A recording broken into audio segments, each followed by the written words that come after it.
تعرفون اليمن تعتبر دولة محافظة، دولة ذات أخلاق، دولة ذات قيم، دولة ذات مبادئ، دولة ذات حفاظ على العقيدة والدين أكثر من أي دولة أخرى من دول العالم.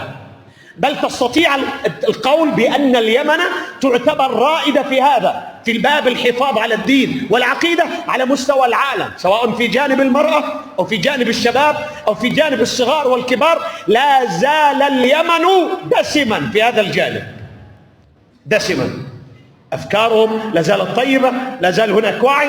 العلمانية لم تؤثر فيهم جدا، الاشتراكية لم تأثر، جاءت الاشتراكية وانهزمت وبقي الإسلام، جاءت العلمانية وانهزمت وبقي الإسلام، جاءت البعثية وانهزمت وبقي الإسلام، جاءت الناصرية وانهزمت وبقي الإسلام، وسينهزم كل مبطل بإذن الله. لما؟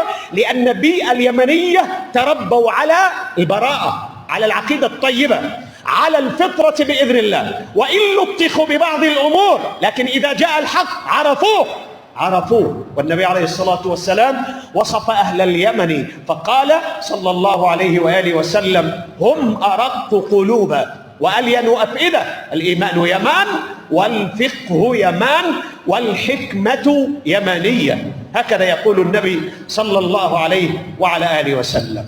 لكن مع هذا هناك مؤامرة يحاولون إلحاق اليمن بالدول الأخرى التي سبقتنا، كبلاد مصر مثلا على سبيل المثال، وكبلاد المغرب، وكبلاد الجزائر، وكبلاد الشام وغيرها، ممن دخلت عليهم الأفكار فأثرت على نسائهم فنزعنا الحجاب، وأثرت على شبابهم فنزعوا الكثير من السنة، وأثرت على الصغار والكبار فدخلت بعض الأفكار الاشتراكية والرأسمالية والليبرالية والعلمانية، فيريدون التأثير على أبناء اليمن تبعا لهؤلاء الذين أثروا عليهم في الستينات والخمسينات والسبعينات عياذا بالله.